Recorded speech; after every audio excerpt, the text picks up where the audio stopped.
Bueno, pues vamos a ver dónde estamos, queridos alumnos. Nos quedan la clase de hoy, las dos de la semana que viene y la del martes 30 de abril, porque como les dije, el martes 30 de abril vamos a terminar el curso con la finalidad de dejarles a ustedes el máximo de tiempo, concretamente 14 días, nada más y nada menos, para que se centren en el estudio y triunfen en el examen. El examen es el 14 de mayo, el 30 de abril será, como he dicho, la última clase lectiva y tienen 2 semanas exactamente. En la última clase les daré los consejos y secretos específicos para triunfar en el examen. Es importante que vengan a la clase del martes 30 de abril. Aparte de que también daré mi legendaria clase sobre los 10 consejos para tener éxito en la vida. ¿Y qué es lo que vamos a hacer hoy y las 2 clases de la semana que viene? Terminar el programa. Entonces vamos a ver si cogemos todos el programa. A usted le da un programa, ¿dónde está? Me cachi, no se lo puede dejar. Vamos a ver el programa, página 28. Lo que vamos a hacer es terminar hoy nuestros comentarios sobre el intervencionismo, la parte del programa dedicada al intervencionismo. Estudiaremos la seguridad social, tema 60, epígrafe 1 entra en el examen final y tema 61, como colofón, haremos unas conclusiones relacionadas con el intervencionismo. De manera que dejamos ya preparado el programa para la última parte del mismo que estudiaremos la semana que viene.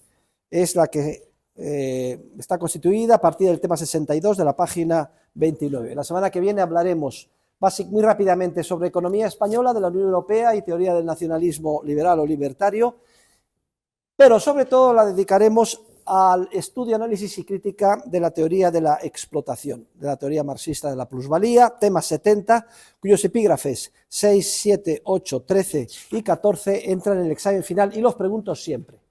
Y con eso terminaremos la parte lectiva. Haré algunas consideraciones quizás sobre ética y economía política, tema 72 y poco más.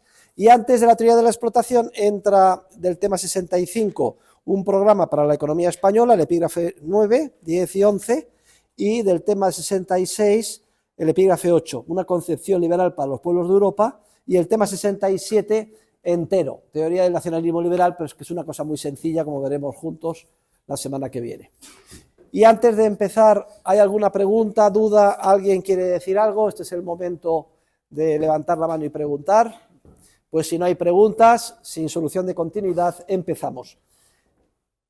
Hemos hecho una selección de las medidas de intervención más significativas. No sé si las tienen, serán 6, 7, 8, ya no me acuerdo, pero como siempre me gusta, y además para que quede constancia, se está grabando la clase, hacer una referencia entre lo que explicamos, ustedes estudian en el libro de texto, yo luego comento en clase y les oriento. Me gusta hacer siempre una conexión con las noticias, eventos o hechos más próximos a nosotros que están relacionados con lo que vemos en clase. Y recuerden que la primera medida de intervención que estudiamos era la directa intervención en el consumo, que es cuando aprovechamos para hacer nuestra digresión crítica sobre los nefastos efectos de las leyes secas en Estados Unidos o los nefastos efectos que tiene la prohibición de producción, distribución y consumo de drogas. Bueno, pues hay una noticia muy reciente que habrán leído ustedes, y es que en el Reino Unido se han vuelto locos y han prohibido la venta de tabaco a una cosa bastante curiosa o arbitraria, todos aquellos que hayan nacido después del año 2009. Como es lógico, todo esto va a producir en cadena todos los efectos que hemos visto: mercado negro, subida del precio, condenar a la criminalidad. Al final no van a conseguir un efecto, la gente va a seguir fumando, va a ser una ley que se va a ser burlada, se va a criminalizar todo el proceso y los resultados van a ser justo los contrarios de los que se pretendían con la medida originaria de intervención. Pero no voy a repetir toda la clase que en su momento explicamos. Pero fíjense ustedes, es curioso cómo si estudian el curso y están al tanto de lo que sucede, leyendo las noticias, etcétera, son capaces de hacer un análisis interpretativo del mundo que les rodea muchísimo más crítico y enriquecedor. Y no dejen de comentarlo en casa, cada vez que vean algo que a ustedes les llame la atención, que puedan analizar con la caja de herramientas conceptual que aprendemos o hemos aprendido juntos, y además coméntenlo con su familia, con sus padres, hermanos, amigos. Entre otras cosas, es la manera de que ustedes se vayan soltando. Las personas con sus interlocutores serán como todo el mundo, es decir, socialistas, y entonces les querrán rebatir. No se preocupen, porque esto es una oportunidad única de ir desarrollando sus habilidades argumentativas, y verán cómo cada vez van cogiendo más seguridad en sí mismo, desarrollando el análisis desde la perspectiva del curso, del mundo que les rodea, y no desaprovechen ninguna oportunidad de debatir con sus amigos, compañeros, familiares, es decir, con el mundo que les rodea, la mayor parte de ellos, como todos nosotros antes de llegar aquí, con el cerebro lavado por el estatismo, y es la manera, repito, de coger agilidad argumental e ir desarrollando y cada vez tener una capacidad analítica mayor. Aparte de eso, se harán ustedes famosos y enseguida dirán, joder, qué listos son este chico o esta chica, parece mentira, qué labia tienen.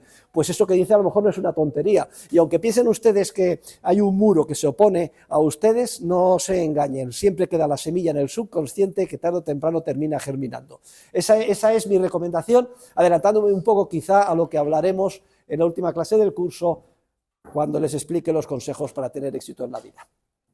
Muy bien, pues hoy vamos a elegir, y con esto como botón de muestra, y a modo de cierre del apartado dedicado al intervencionismo, el análisis de una de las tres patas esenciales del conocido con el nombre de estado de bienestar.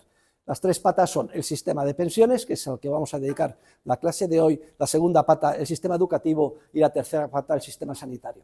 Ya saben que yo estoy produciendo una docuserie dedicada a desmontar el estado del bienestar. La primera película ya se lanzó el año pasado, la han visto 500.000 de personas, se titula Ni es justicia ni es social, el problema de las pensiones. En la película tienen ustedes, y además creo que de una manera muy atractiva, perfectamente desarrollado el análisis crítico y el callejón sin salida en el que se encuentra el sistema actual que sufrimos, y el daño inmenso que hace sin que seamos conscientes de ello la mayor parte de las personas que constituyen la sociedad, tanto a los jubilados como a los activos. Por tanto, yo lo primero que les rogaría es que vean la película. Conseguimos, a pesar de que están elaboradas las películas, están hechas con 39 minutos 40 de máximo, que es lo que los grandes distribuidores, Netflix, etcétera, nos han puesto de limitación.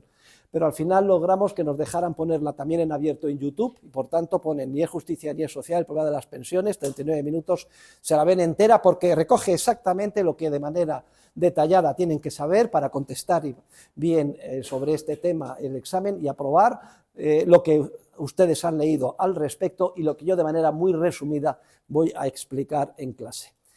Pero también la pueden ver en la distribuidora Amazon Prime, donde la tienen.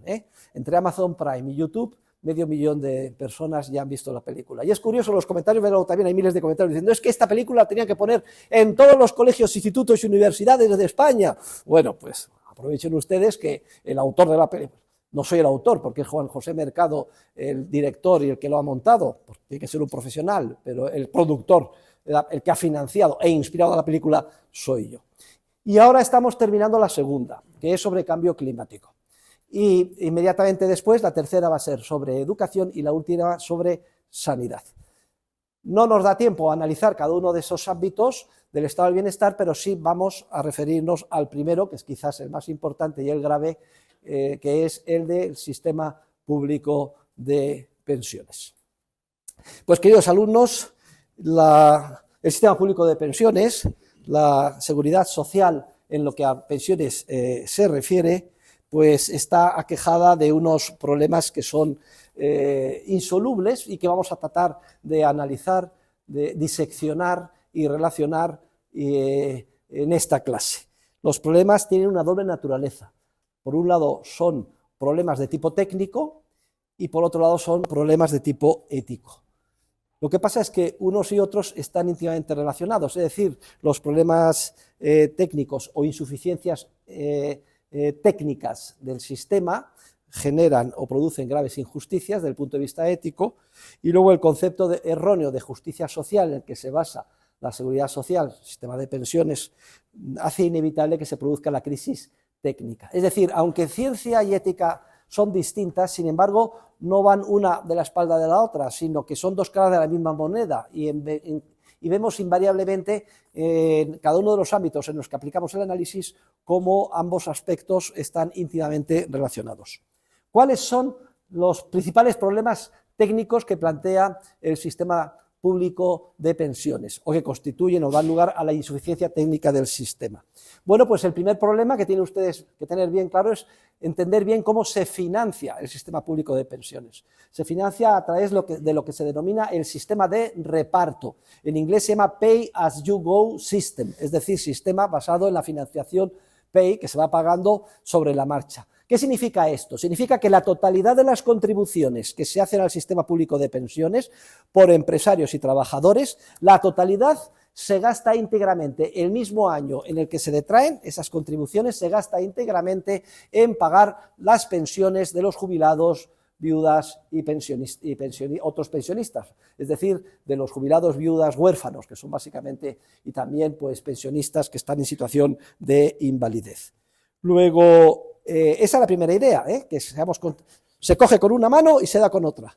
Por eso se llama sistema de reparto. Entonces, el primer problema técnico importante es el siguiente, y es que el sistema de pensiones basado en el reparto actúa como un falso sustitutivo del ahorro. Es decir, los ciudadanos, en la medida en que confíen que de la misma manera que hoy todos los que trabajamos, los relativamente más jóvenes, los que se llaman en activo, estamos contribuyendo una parte muy importante de todo lo que ganamos al sistema para pagar a los pensionistas de hoy mismo, de este mismo año, en la medida en que nosotros confiemos que cuando nos jubilemos el día de mañana, es decir, nos toque la China, ya lleguemos a los 65 años, o a los 67 o a los 70 y nos jubilemos, en la medida en que pensemos que entonces los jóvenes harán lo mismo que ahora estamos haciendo nosotros, es decir, también nos mantendrán mediante el sistema financiero de reparto, en esa medida no es preciso ahorrar, porque ¿para qué voy yo a hacer un esfuerzo, sacrificio o ahorro para mi jubilación?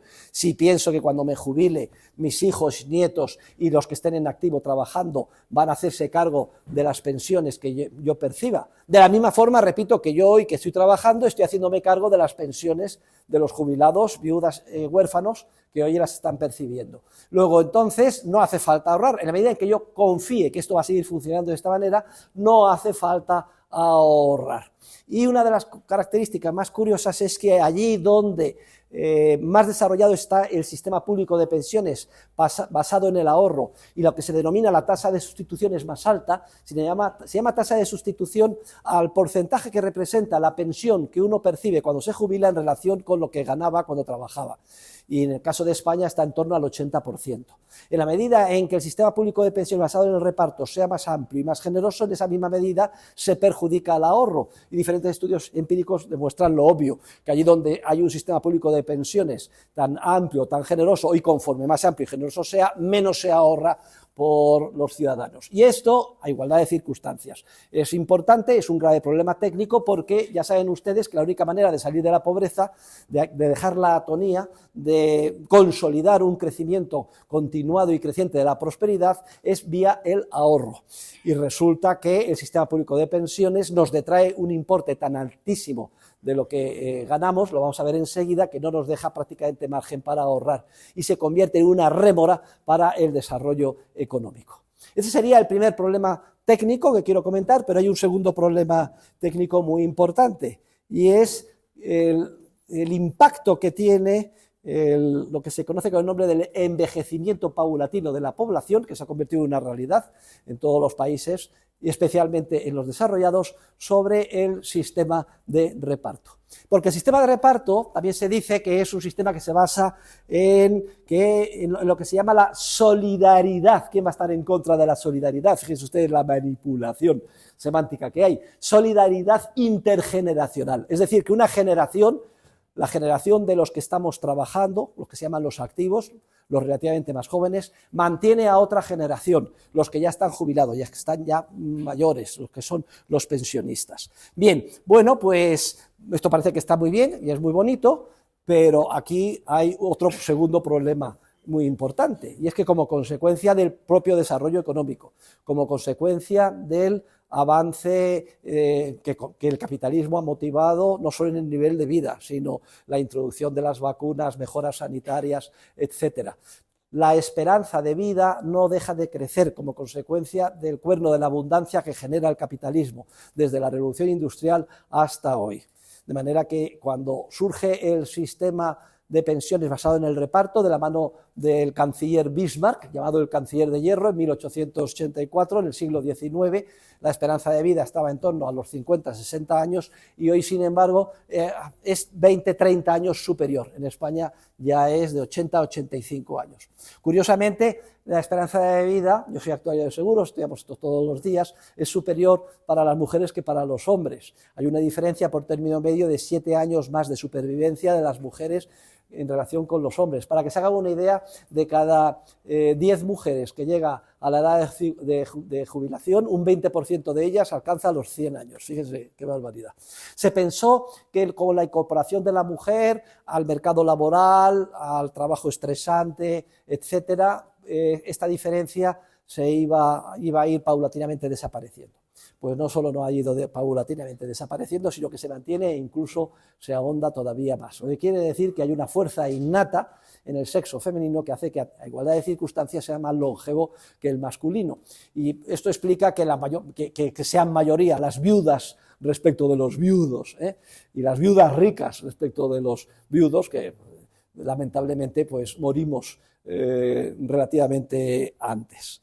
Bueno, cuando el general Franco expolia el ahorro acumulado por los trabajadores después de la guerra civil e impone el sistema basado en el reparto, que estamos explicando, en el año 1964, había una media de, para que se haga una idea, unas 6 personas activas trabajando por cada jubilado.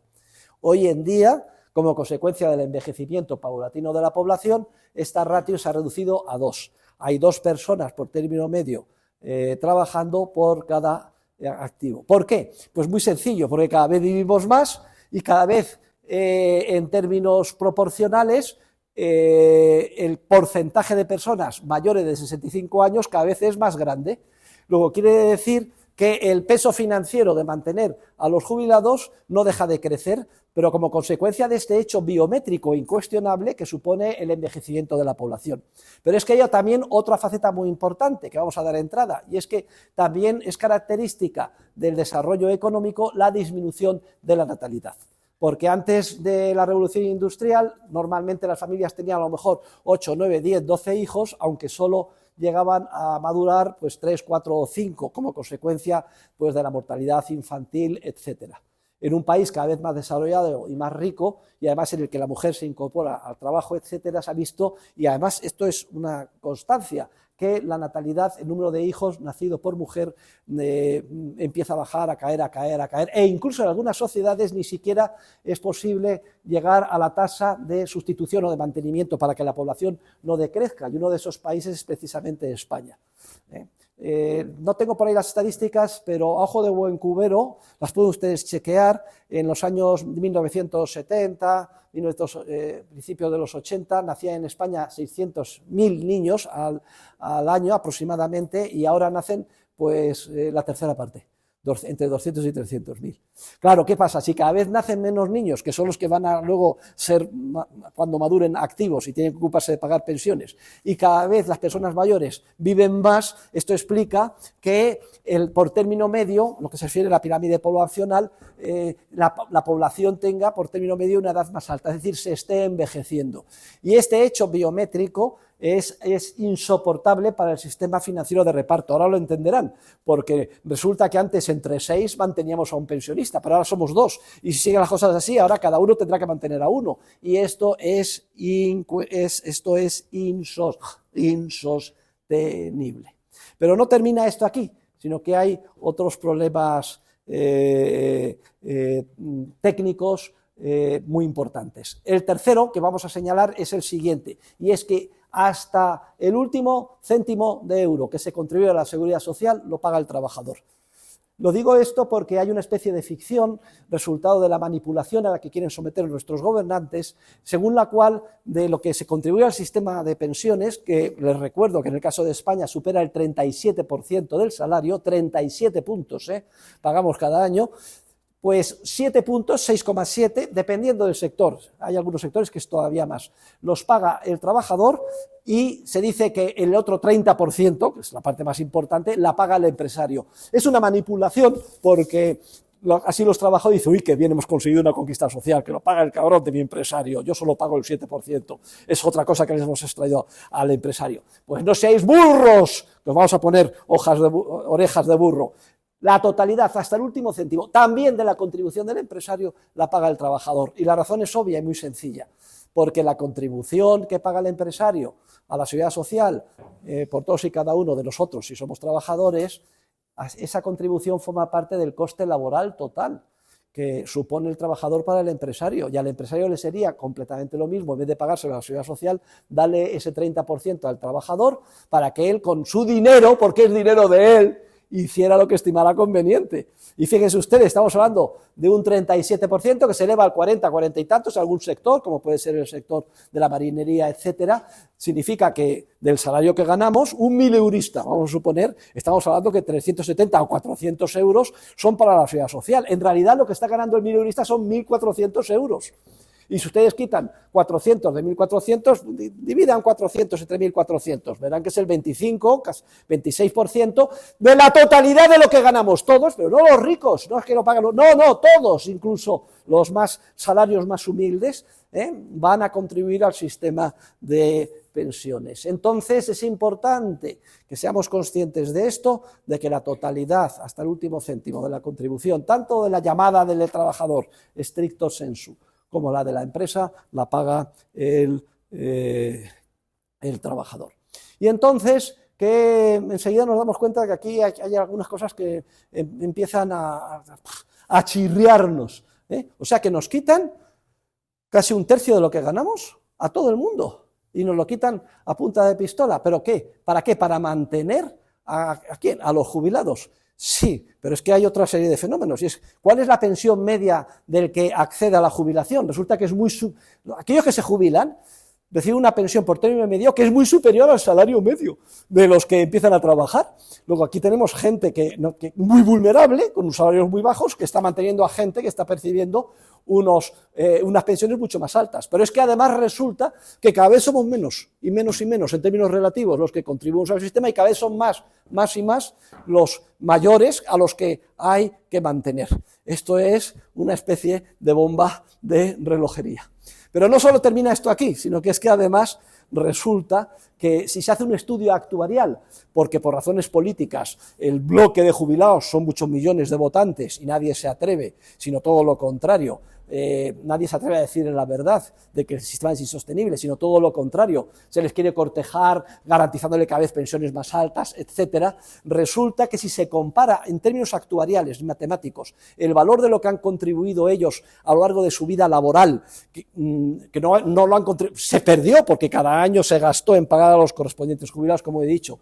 Si se ve el valor de lo que han contribuido y se compara con el valor de lo que se percibe en forma de pensiones cuando te jubilas, y además con una esperanza de vida cada vez mayor, de vivir jubilado sin trabajar, dependiendo de otros, y además con una pensión de media muy superior al salario medio, sobre todo de los jóvenes y los primeros que acceden al mercado de trabajo, resulta que el valor de lo que perciben en términos actuariales y descontado por mortalidad y por tipo de interés los jubilados es muy superior a lo que han contribuido. Luego, les quiero llamar la atención a esto porque resulta que todo el sistema se puede calificar de una inmensa, es decir, la analogía es clarísima, estafa piramidal. ¿Saben ustedes lo que es una estafa piramidal? La estafa piramidal la descubrió la doña Baldomera, la hija de Larra, fue famosísima la estafa, pues consistía en decir, a ver, yo soy la banquera del pueblo, dadme depósitos en oro que yo os garantizo un 25% de interés. Y toda la gente está burra que decía, pues esto es fenomenal, vamos a dárselo a doña Baldomera, nuestro oro. Y doña Baldomera recibía el oro masivamente y la gente había tortas por darle su oro, y la verdad es que cumplía cumplía, porque pasaba un año y otro y les daba a los primeros depositantes el 25%. Y decían, esto es jauja, vamos a meter más oro. Pero ¿con qué le daba esa rentabilidad tan alta y exorbitante? Con el oro de los incautos e ingenuos que, atraídos por la estafa, le depositaban a doña Baldomera. Entonces va creciendo una pelota, se llama estafa piramidal. La última más reciente es la del famoso Madoff. Estamos hablando de la gran recesión que generó una estafa piramidal pues tremenda, ¿no? Y es una estafa, y los que cometen esto pues van a la cárcel como estafadores, porque están engañando, no se está invirtiendo en nada que pueda justificar esa rentabilidad, simplemente con el señuelo de un tipo de interés, y además cuanto más alto, decía mi abuelo, la gente está deseando que la engañen y es idiota, parece cualquier cosa. Miren, siempre que le prometan a ustedes una rentabilidad exorbitante es un engaño, no piquen, no sean ustedes tontos, no sean como los clientes de doña Baldomera, o los clientes de Madoff. Pero fíjense, Madoff en Wall Street, ahí picó todo el mundo, hasta el famoso botín. Parece mentira, una y otra vez damos con nuestra cabeza en las mismas paredes del mismo pesebre. Es increíble. Y resulta que el sistema de pensiones basado en el reparto, en realidad, y a poco que lo veamos, coincide formalmente en todo con una estafa piramidal. Es decir, se está tentando a la gente y comprándola políticamente con la promesa, que además se cumple, de darles unas pensiones extraordinarias muy superiores en su valor a lo que se ha contribuido. Y la gente pica, pues esto es fenomenal. Pero ¿cómo se puede mantener el sistema? Porque entra gente joven nueva a las que son los que van a financiar esas pensiones. Solo hay una diferencia entre la estafa piramidal de doña Baldomera, Madoff y los que van a la cárcel y la estafa piramidal del sistema público de pensiones basado en el reparto.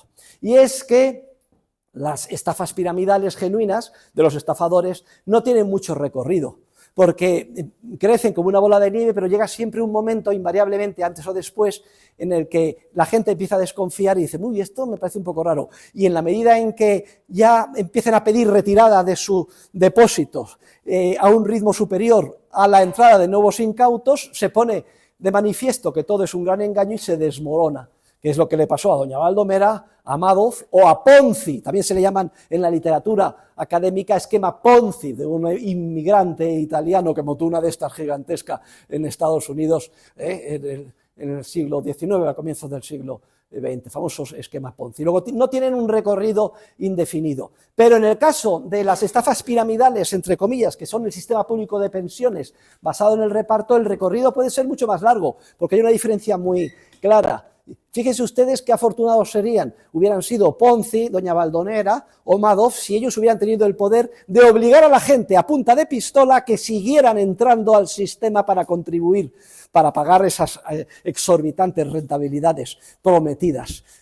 Bueno, pues esto es precisamente lo que no tenían y por eso se desmoronaron ni Ponzi, ni doña Baldomera, la hija de Larra, ni Madoff, pero sí es lo que tiene el Estado, y entonces el Estado a punta de pistola nos obliga a todos coactivamente.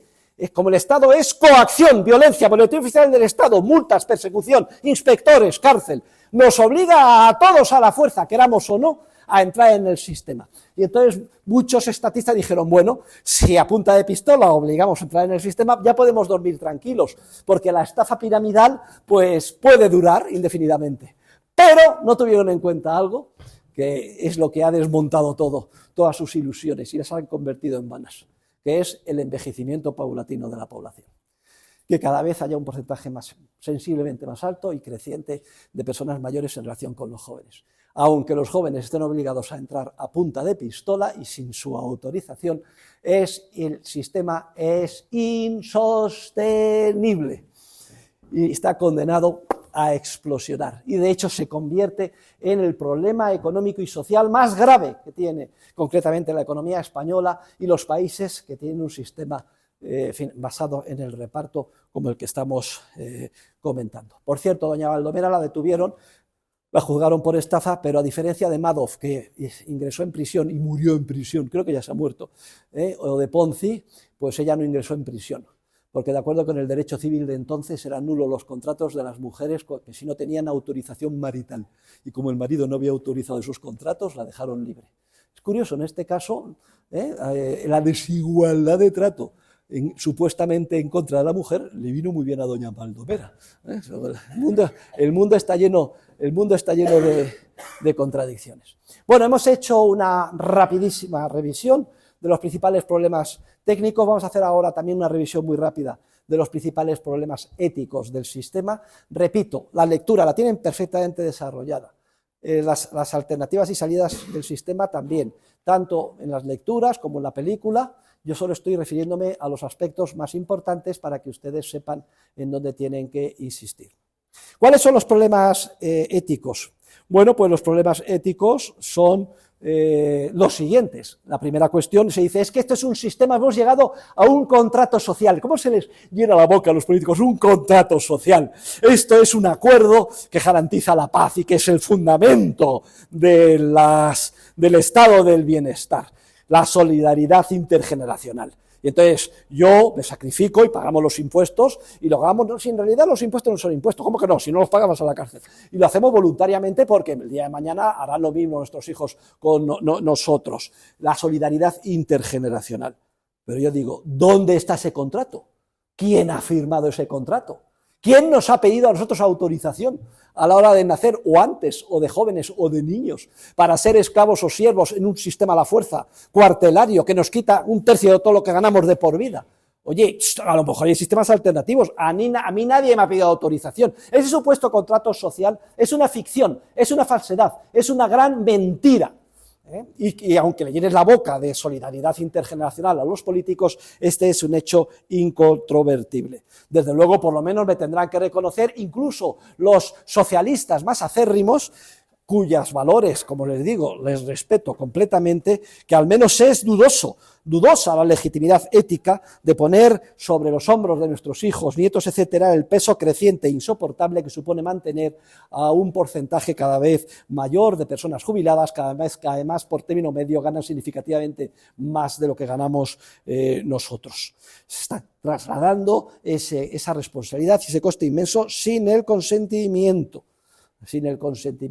de los afectados. Y no nos debe extrañar que esto además sea una fuente continua y constante de conflictos sociales irresolubles, porque se convierte en un juego de suma cero, una de dos: o se sigue cumpliendo con el sistema, que además está diseñado y manipulado por los políticos que quieren ganar unas elecciones a corto plazo tipo Sánchez, Rajoy, me da lo mismo, lo que hacen es más pensiones, consiguen los 9-10 millones de votantes de los jubilados y luego le dejo el problema al siguiente que venga, pero eso a costa de ¿quién es? A costa de los paganos que estamos trabajando. Luego, una de dos, juego de suma de cero. O se cumple lo que se ha prometido, que es insostenible, y entonces lo que se está es poniendo un peso como una losa creciente sobre los jubilados, cada vez somos menos y tenemos que financiar cada vez más.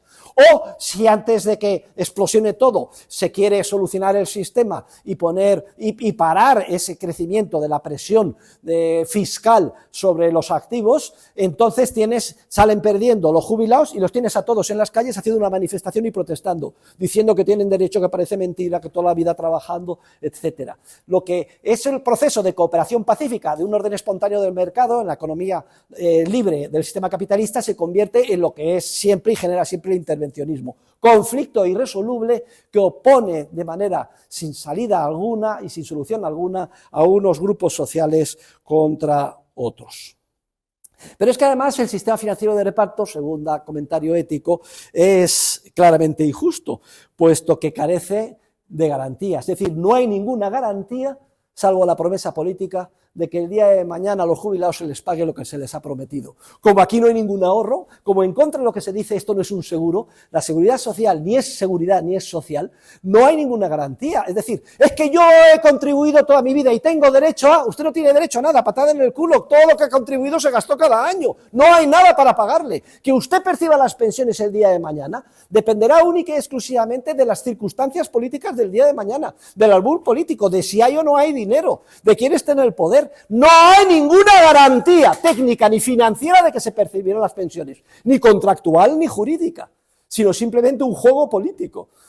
Y ustedes están muy tranquilos, sí que si las pensiones de cuando ustedes se jubilen dependerá del Parlamento y de las discusiones políticas. Vayan ustedes al Parlamento, vean ustedes el nivel que hay, científico, la seriedad, la legitimidad, no me importa de quién sea quien represente.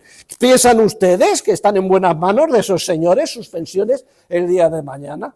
Yo creo que desde luego, por lo menos debemos de dudarlo muchísimo. Porque el cobro de las pensiones en el futuro de los que ahora trabajamos dependerá de las posibilidades económicas, circunstancias políticas, mayorías coyunturales de cada momento, es decir, de dentro de 10, 20, 30 años, y no de lo que hayamos cotizado nosotros en el pasado. Como ven ustedes, los problemas éticos son por lo menos de una entidad lo suficientemente importante como para no pasarlos por alto. Pero es que además, otro problema ético importante, la seguridad social se basa en un paternalismo trasnochado. No estamos en un sistema democrático, no elegimos a nuestros gobernantes con nuestros votos. Pues aquí se da la siguiente paradoja. Resulta que somos lo suficientemente mayorcitos para elegir a nuestros gobernantes cada X años votando. Pero no somos lo suficientemente mayorcitos para decidir qué hacer con nuestro propio dinero cara a proyectar y programar nuestra jubilación. Ah, no, es que usted no es capaz de hacer esto bien y seguro que no va a ahorrar lo suficiente y seguro que por imprevisión, mala suerte, etcétera, como yo no le imponga por la fuerza a quitarle a punta de pistola 1/3 de lo que gana, no va a tener jubilación. Todo mentira, porque me lo quitan, se gasta y tampoco voy a tener jubilación, dependerá de lo que pase dentro de 20 o 30 años, como acabamos de demostrar. No hay una contradicción en este paternalismo trasnochado propio de un sistema fascista, del dictador Franco, que no en vano es el que introdujo en España el sistema público de pensiones basado en el reparto, copiado literalmente del de Bismarck. Sistema que además es muy perverso porque rigidiza las relaciones sociales. Cuando establece Bismarck el sistema, el líder del Partido Liberal opositor de Bismarck, se llama Richter, le espetó en el Parlamento: ¿es usted consciente, canciller Bismarck, de que se lleva adelante esta locura? Hará dependiente de por vida al pueblo alemán del Estado. Y en la dúplica contestó, se levantó Bismarck y le dijo: sí, soy consciente y ese es precisamente mi objetivo. Yo hago esto para tener a todo el pueblo dependiente de por vida de mí. Nos han convertido, nos han secuestrado los políticos y nos han convertido de por vida dependientes de papá Estado.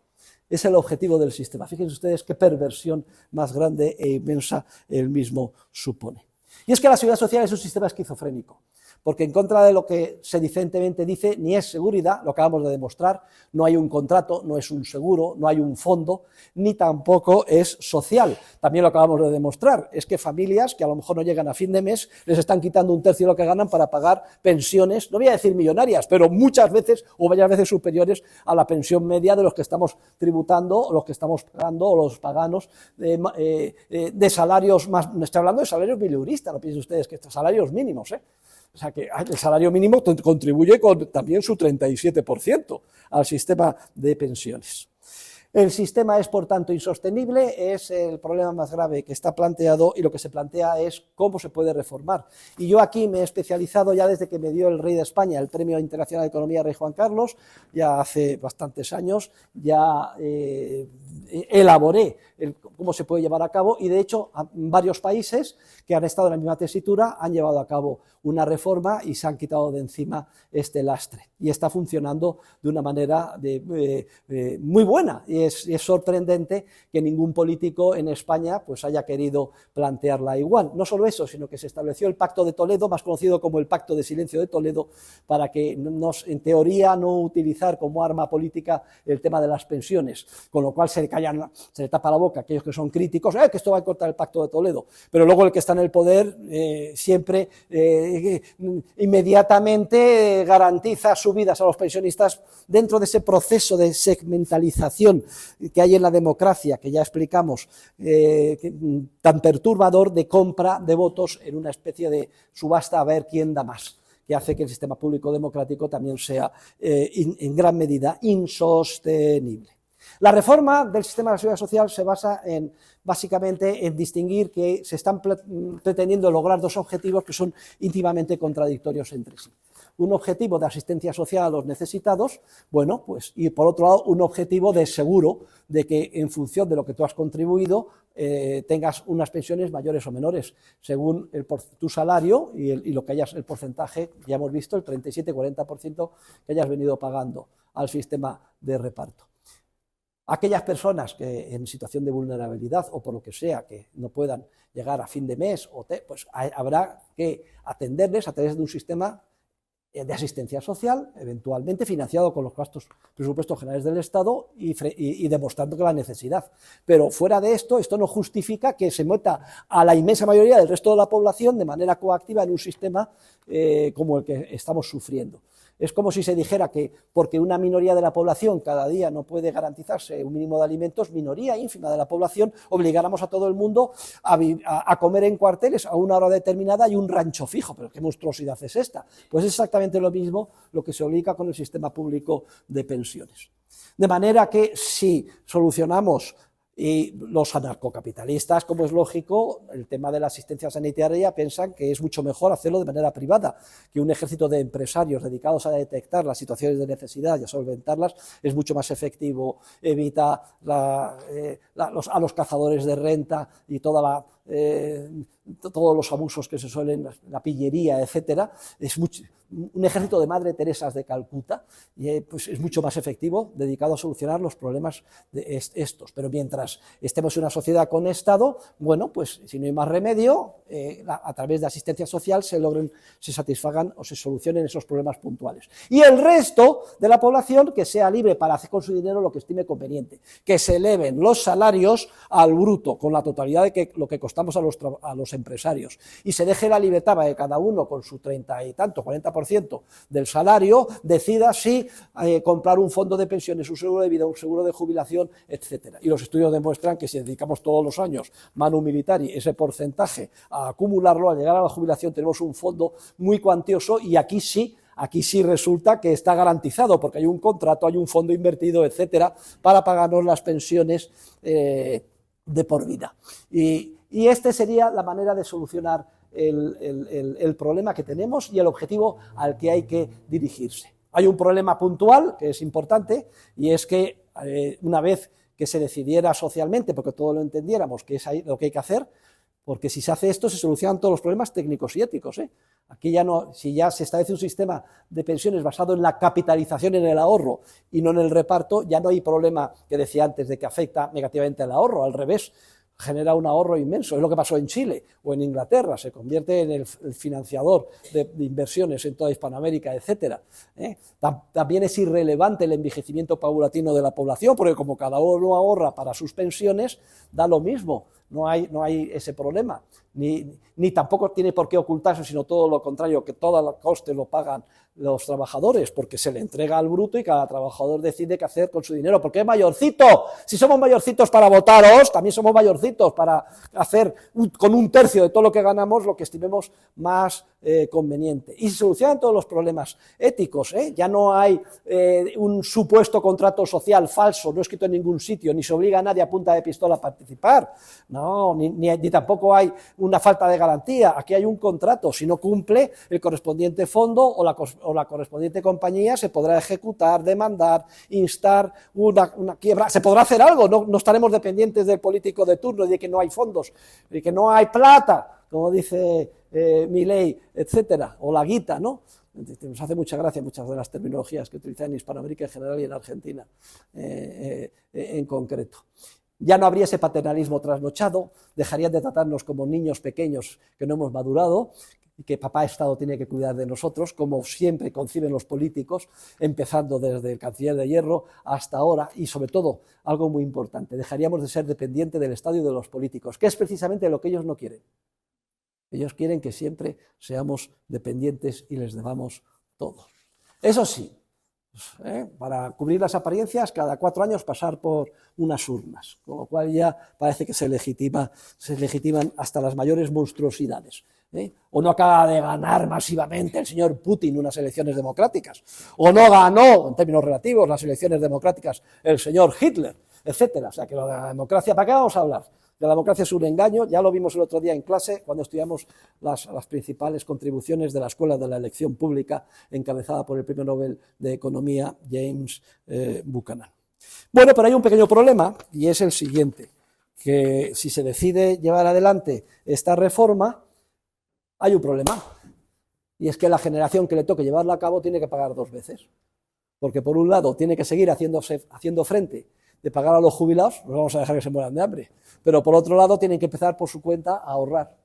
Y esto se puede hacer a lo largo de una generación, a lo largo de dos, existen diferentes combinaciones, y tenemos ya ilustraciones históricas que ponen de manifiesto que cuando se ha dado libertad a la gente, es tampoco lo que confiábamos en nuestro foro interno, de que nuestras pensiones pudieran ser las que se nos han prometido por los políticos, que a poco que nos han dejado un pequeño margen de lo que ahora contribuimos para que pudiéramos con él dedicarlo al ahorro genuino en fondos de pensiones, seguros de jubilación y de vida, etcétera, la gente masivamente ha optado en libertad por abandonar el sistema público de pensiones, a pesar de que ello supusiera seguir pagando una parte muy significativa para los ya jubilados, a lo largo de una generación, 20 o 25 años, hasta que ya los últimos hayan fallecido, o a lo largo de dos, esto depende. En el caso de Inglaterra, en el caso de Chile, por ejemplo, era muy parecido con Allende, el infausto, el primer ministro socialista, se pagaba como en España, en torno al 40% del salario. Bueno, pues cuando llegó Pinochet, el dictador Pinochet, bien asesorado, pues estableció el sistema de pensiones, lo explicó, salió en la televisión Piñera indicando, les vamos a abrir a ustedes una cuenta, aquí su talonario, van a acumular ustedes un fondo, que además será siempre propiedad de ustedes. De hecho, esto es otra cosa muy importante, porque si tú estás en el sistema público de pensiones y te mueres, pierdes todo, pero si es tu propio fondo y te mueres, te queda un fondo muy grande que puedes dar a tus hijos, herederos, etcétera. O sea que también es una diferencia años luz, ¿no? Y les dijo, bueno, les vamos a seguir detrayendo al 40%, pero les daremos 10 puntos, si quieren ustedes, para que ustedes lo inviertan donde quieran. Y fíjense, teniendo que pagar 20 o 25% a fondo perdido, pero te daban 10, la inmensa mayoría decidió patada en el culo, abandonar el sistema público e irse al sistema privado. Y lo mismo en el Reino Unido, resultado de un acuerdo entre ambos partidos, el conservador y el laborista, a partir de los años 70 del siglo pasado. Y así se establecen pues, el sistema de capitalización, que es la única salida. ¿Qué pasaría en España? Yo tengo diseñado el sistema, dependiendo del éxito que tuviera. Lo peor que puede pasar es que si todo el mundo sale, pues tiene un drenaje muy grande de entrada al sistema público de pensiones. Pues yo he calculado que hablando con la Unión Europea, equilibrando las cuentas y que por favor nos permitan un 3%, que es el déficit admitido en los acuerdos de Maastricht, pues entonces que con eso daría para compensar la merma de ingresos. Eso si tuviera mucho éxito. Si no tiene mucho éxito y no mucha gente a la que se sale, el coste pues sería mucho menor. Y por cierto, hay una conexión también entre mi reforma del sistema bancario, consistente en un coeficiente de caja del 100%, que como ustedes ya vimos, es el último capítulo, al consolidar con dinero de nueva creación los depósitos a la vista, no sería inflacionario porque quedan esterilizados como contrapartida de los depósitos, quedan en evidencia los activos que actualmente lucen los balances de los bancos como colateral de los depósitos, de alguna manera se evidencia el señoriaje que ha expropiado la banca con esa fraccionaria de manera secular a la ciudadanía. Yo lo que propongo es titularizar esos activos y canjearlos por la deuda pública viva, y esto permitiría financiar sin ningún coste y sin ningún efecto inflacionario la transición al sistema basado en la capitalización. Ya he dicho que no me darán nunca el Premio Nobel de Economía porque no soy políticamente correcto, pero que si alguna vez me lo dan es precisamente por esto, porque no se le había ocurrido a nadie más. Lo tienen perfectamente explicado, lecturas, libro y película. Y queridos alumnos, con esto terminamos los comentarios que yo quería hacer sobre el intervencionismo. ¿Cuál es la conclusión a la que llega Mises en el libro de texto, en la acción humana? La conclusión, queridos alumnos, es que el intervencionismo está en crisis. O mejor dicho, que todo el sistema económico intervencionista en el que estamos acostumbrados a vivir está condenado a una crisis crónica. No es posible organizar de una manera pacífica, sostenible y sin conflictos un sistema basado en la intervención económica del Estado en economía, porque va en contra de la armonía, porque genera sistemáticamente restricciones en la producción, porque da lugar, como hemos visto sistemáticamente en cada caso, a unos efectos que son justo los contrarios de los que se pretendían lograr con la medida, altamente perjudiciales, pero valorados no desde el punto de vista de los enemigos políticos del Estado, sino desde el punto de vista de los propios estatistas que han patrocinado la medida intervencionista, aunque luego son tan tozudos que, ante la evidencia del desastre, se empeñan en solucionarlo con ulteriores dosis de intervención. Y así se produce un efecto en bola de nieve de totalitario que una de dos, es lo que dice Mises. Por eso argumenta que no es un sistema estable. O continúa ampliándose hasta que ya llegamos al socialismo del todo, real, el soviético, o antes de llegar a esa tragedia monetaria y de descomposición social, como la que dio lugar a la llegada de Hitler tras la hiperinflación alemana, será un golpe de timón, como ha sucedido en Argentina. Es que era tan evidente que si no, no piensen ustedes, jamás habría ganado Milei si no hubiera sido por la situación desastrosa, y además tienen cierta formación. Los argentinos no son tontos, tienen una gran tradición de todo tipo de abusos. Luego, por tanto, va dando bondazos el sistema intervencionista porque no es un sistema estable que permita un avance armonioso de la prosperidad, sino que continuamente genera conflictos o pone unos grupos sociales con otros, conflictos irresolubles. Además, la capacidad del intervencionismo actual está limitada a matar la gallina de los huevos de oro, es decir, solo los países muy ricos que han acumulado mucho capital en el pasado, tipo Francia, etcétera, se pueden permitir el lujo de ser socialistas, porque tienen tanto acumulado que pueden entrar en atonía y durar durante años, aguantar, pero países que no han acumulado tanto capital y son más pobres no se pueden permitir el lujo del intervencionismo. Puede ser la diferencia entre vivir o morir de hambre física.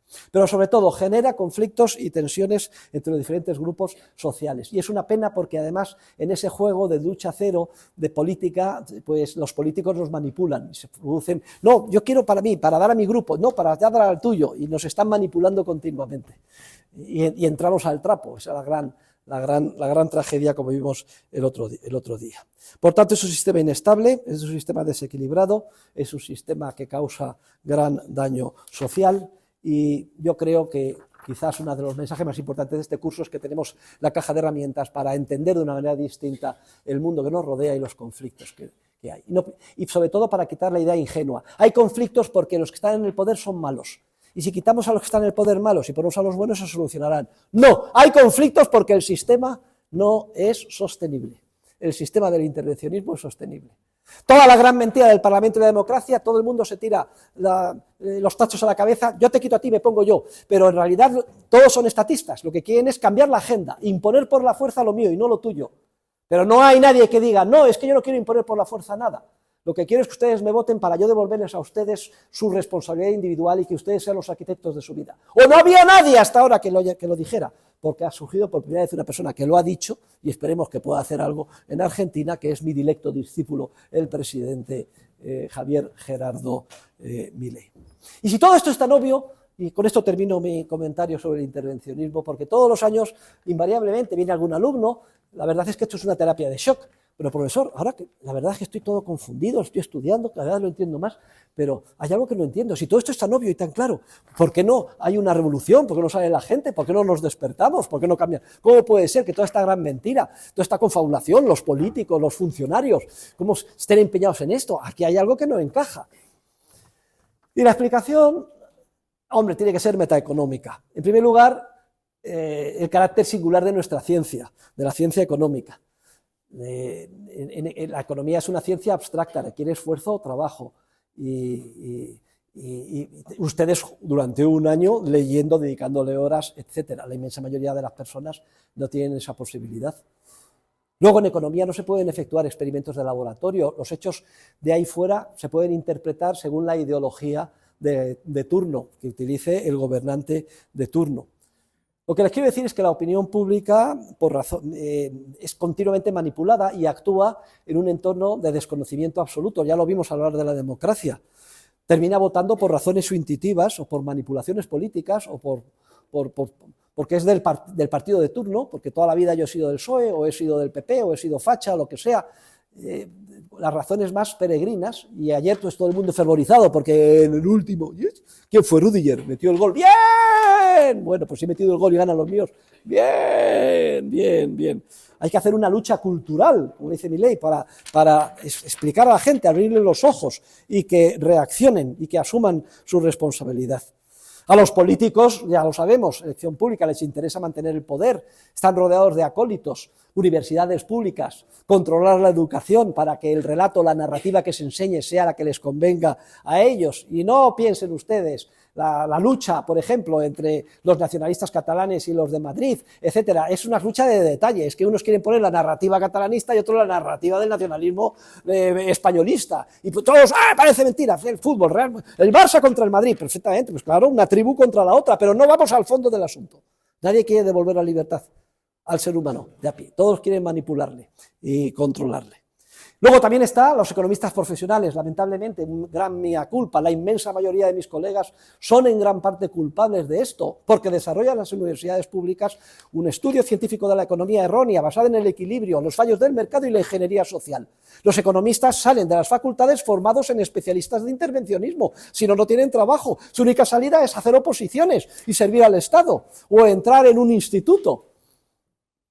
Es rarísimo que haya un economista con libertad de criterio e independencia suficiente para explicar la verdad científica a los alumnos. Parece increíble, pero así es. Y todo esto se retroalimenta, porque luego las revistas científicas solo publican artículos de los que se consideran que son respetables, es decir, matemáticos y del equilibrio, y si no tienes esas publicaciones no te puedes acreditar para ser catedrático. Todo el sistema aparentemente libre está totalmente construido para controlarnos y que nadie pueda salirse del tiesto.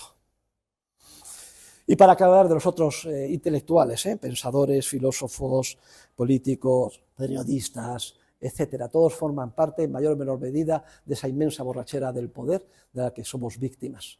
Y es rarísimo el caso de la persona con independencia de criterio que vaya siempre contracorriente.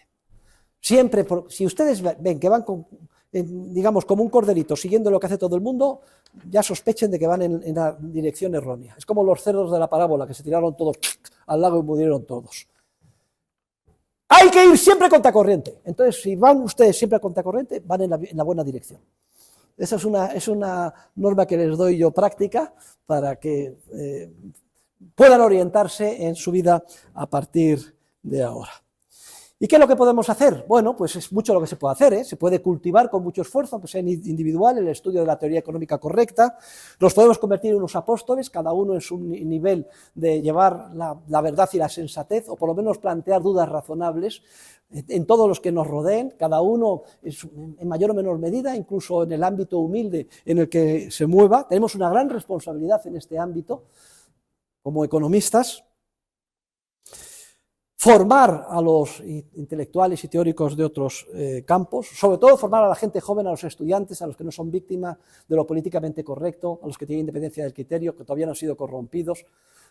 Yo no les pretendo a ustedes lavar el cerebro, son ustedes los que tienen que estudiar, ver, y ya verán, si no, que esto encaja, lo otro es lo que no encaja. Y se les abre la mente. Ya lo verán, es una experiencia que tendrán. Y si hablan así, dicen, no, a mí todo lo que no me encaja es lo que dice por su huerta. A mí lo que me encaja es ser el borreguito, y apoyar a los políticos, la seguridad social de reparto, etcétera. Bueno, sigan dándole vueltas. Y así, eventualmente, la opinión pública, pues a lo mejor se puede orientar en la buena dirección. Y en muchas circunstancias y tesituras históricas así ha sucedido, como cuando ganó las elecciones Margaret Thatcher, Ronald Reagan o Milei, o la Alemania destruida después de la Segunda Guerra Mundial, de la mano de Adenauer y de Ludwig Erhard, etc.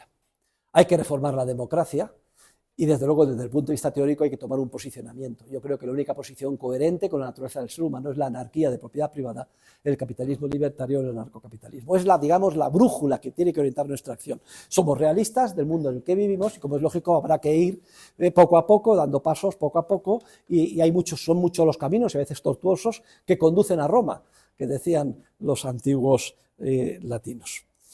Y si tenemos suerte, vean ustedes la clasificación de políticos que hago en mi ensayo titulado La economía liberal en la política, a lo mejor hay suerte y aparece como una estrella fugaz, la mayor bendición que puede tener una sociedad, es decir, un político tipo 4 que sepa esto, lo defienda con convencimiento, tenga la capacidad de explicarlo de manera sencilla a sus congéneres ciudadanos y decida destrozar y dedicar e inmolar su vida a la política para reformar el sistema. Eso solo ha sucedido en muy contadas ocasiones, como una estrella fugaz a lo largo de la historia. Y en este momento estamos en un momento histórico porque una de esas estrellas fugaces es la de Javier Gerardo Milei en Argentina, al que le deseamos lo mejor sabiendo que tiene todo en su contra, absolutamente todo. Fíjense ustedes, todo en su contra. Lo fácil para un político no es lo de Milei. ¿Qué es lo fácil para un político? ¿Qué sería? ¿Queréis gasto? Os doy gasto. Más pensiones, más pensiones. Más vacaciones, más vacaciones. Se financia con inflación. Eso es lo fácil. Y tener a todo el mundo contento. Porque cualquier político que sea estadista y tome medidas que vayan a largo plazo en pos del avance de la civilización, la prosperidad y favorecer a todos, especialmente a los más vulnerables, cualquier estadista de verdad, en circunstancias normales del entorno, tiene garantizado perder las elecciones. Muchas gracias, queridos alumnos.